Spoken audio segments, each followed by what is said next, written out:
அனைவருக்கும் வணக்கம். நம்முடைய ACNET Physics by Arun அப்படிங்கிற இந்த வீடியோ சேனலுக்கு உங்களை வரவேற்கிறோம்.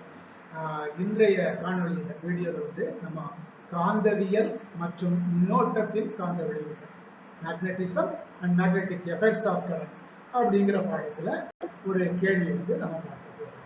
என்ன கேள்வி அப்படின்னு சொன்னா, இரண்டு குட்டையான சட்ட காந்தங்களின் காந்த திருப்பு திறன்கள், மேக்னெட்டிக் மொமெண்ட்ஸ் சொல்றோம், ரெண்டு பார் மேக்னெட்டிக் முறையே 1.2 ஆம்பியர் மீட்டர் ஸ்கொயர் மற்றும் 1 ஆம்ஸ்ட்ராங் மீட்டர் ஸ்கொயர். இவை ஒன்றுக்கொன்று இணையாக உள்ளவாறு அவற்றின் வடமுனை தென் திசையை நோக்கி இருக்கும்படி கிடைத்தள மேசை மீது வைக்கப்பட்டுள்ளது. ஒரு டேபிள்ல ரெண்டு மேக்னெட்டை நார்த் போல் தெற்கே பார்த்தபடி வச்சிருக்கதான். சரியா? இவ்விரண்டு காந்தங்களுக்கும் காந்த நடுவரை, மேக்னெட்டிக் ஈக்குவேட்டர், மேக்னெட்டிக் மெரிடியன் சொல்லுங்க, அதற்கு ரெண்டு பக்கமும் வச்சிருக்கிறோம். மேக்னெட்டிக் வந்து பொதுவானதான். மேலும் அவை 20 சென்டிமீட்டர் தொலைவில் பிரிக்கப்பட்டுள்ளது. அதாவது ரெண்டு மேக்னெட்டுக்கும் இடையில உள்ள டிஸ்டன்ஸ் வந்து 20 சென்டிமீட்டர் தூரம், வந்து 20 சென்டிமீட்டர் தொலைவில். இவ்விரண்டு காந்த மையங்களையும் இணைக்கும் கோட்டின் நடுவே உள்ள புள்ளி, ரெண்டு காந்தையும் இணைக்கக்கூடிய நடுவில் உள்ள புள்ளினா அந்த புள்ளி முதல் காந்தத்துல இருந்தும் 10 சென்டிமீட்டர் தொலைவில் இருக்கும், இரண்டாவது காந்தத்துல இருந்தும் 10 சென்டிமீட்டர் தொலைவில் இருக்கும். எப்படி சார்? ஏன்னா ரெண்டு காந்தத்துக்கும் இடையில உள்ள தூரமும் தொலைவு வந்து 20 சென்டிமீட்டர் இல்லைங்களா? சரி, நடுவே உள்ள இப்பொழுது அந்த புள்ளி இரண்டு காந்த மையங்களையும் இணைக்கும் கோட்டின் நடுவே உள்ள அந்த புள்ளியில் ஏற்படும் நிகர காந்த புலத்தின் கிடைத்தள மதிப்பு, horizontal component of net magnetic induction. இது கேட்டிருக்காங்க. பொதுவாக புவிக்கு ஒரு காந்தம் உண்டு, அந்த காந்தத்தினுடைய புலத்தின் காந்த புலம் உண்டு, அதனுடைய horizontal component கிடைத்தள மதிப்பு வந்து நம்ம படிச்சிருக்கிறோம் 3.6 × 10⁻⁻⁵ வெபர் மீட்டர் பவர் -2 அப்படிங்கிறது நம்ம கேட்கக்கூடிய தெரியும் இல்லையா? இப்போ இதில் இந்த கணக்கை வந்து எப்படி போடுறது? நான் முதல்ல இது வந்து 4 ஆப்ஷன்கள் வந்து கொடுத்துருக்காங்க. ஒன்று வந்து 3.6 × 10⁻⁻5 வெபர் பெர் மீட்டர் ஸ்கொயர், 3.5 நெருக்கத்தில் கொடுத்துருக்காங்க விடைகள் இல்லையா? அது 3.6 3.5 10⁻⁵ weber per metre square, 2.56 10⁻⁻4 weber per metre square, நாலாவது 2.2 × 2.2 10⁻⁻4 வெபர் பெர் மீட்டர் ஸ்கொயர்.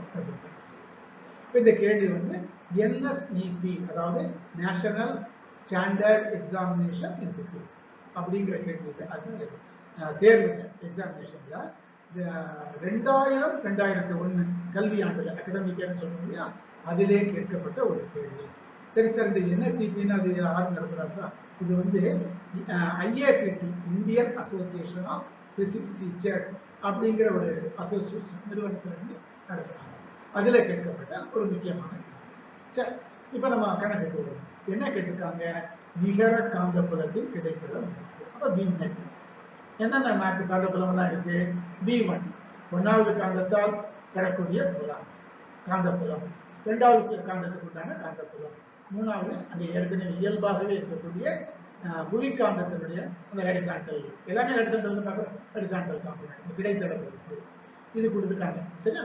இதெல்லாம் நம்ம கண்டுபிடிக்கணும். சரி, B1 முதல் காந்தத்தின் காந்தப்புலம், B2 முதல் காந்தத்தின் இரண்டாம் காந்தத்தின் காந்தப்புலம், B net நிகழ்ந்த காந்தப்புலத்தின் கிடைத்தள மதிப்பு, BH எல்லா பார்க்கலாம். BH புவி காந்த புலத்தின் கிடைத்தள மதிப்பு இது மட்டும் கணக்கிலே கொடுத்தாச்சு. 3.6 × 10⁻⁵ weber metre power -2.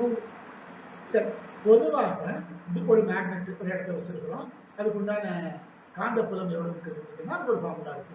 Capital B is equal to μ0 × capital M × 4πx. அப்ப இது நம்ம என்ன பார்க்கணும்?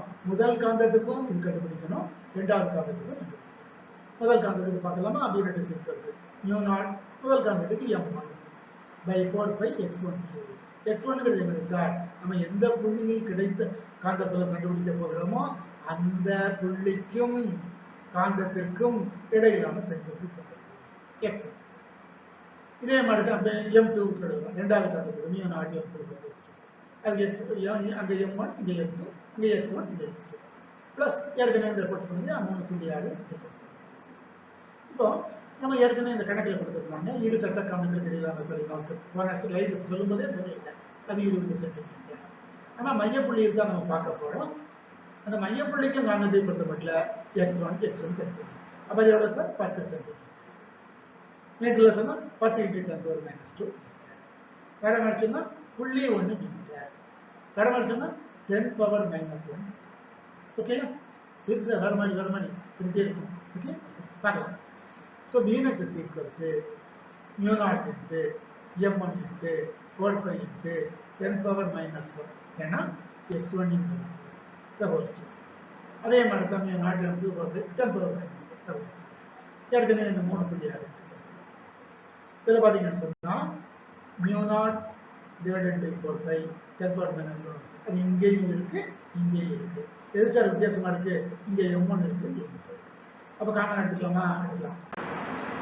V0 is equal to μ0 / 4π × 10⁻⁻1 M1 + M2 + M6. நமக்கு ஏற்கனவே தெரியும் μ0 என்ன சார்? பெர்மிட்டிவிட்டி உட்புகுதிடம் காந்த உட்புகுதிடம் அது 4π × 10⁻⁻7 μ0 divided by 4π × 10⁻⁻7 நான் 3 உள்ள பண்ண -3 தான். ஓகே இன்டு M1 என்ன சார்? காந்த திருப்பு திறன் மேக்னெட்டிக் மொமெண்ட். முதல் காந்தத்துக்கு 1.2 கொடுத்துருக்காங்க ஆம்பியர் மீட்டர் ஸ்கொயர்.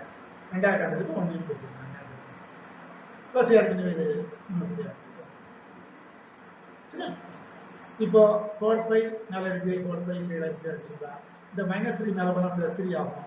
இங்க ஏற்கனவே -7 இருக்குது கழிச்சா 10⁻⁻4 இது மொத்தத்துக்கு சேர்ந்து 10⁻⁻4 மட்டும்தான் மிச்சம்.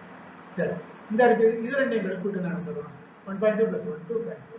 ஆக இங்கே இருந்து இது வரைக்கும் உள்ளதை இந்த இடத்துல எழுதி வச்சிட்டோம் 2.2 × 10⁻⁻6. அந்த கடைசி அதை அப்படியே எழுதியாச்சு 3.6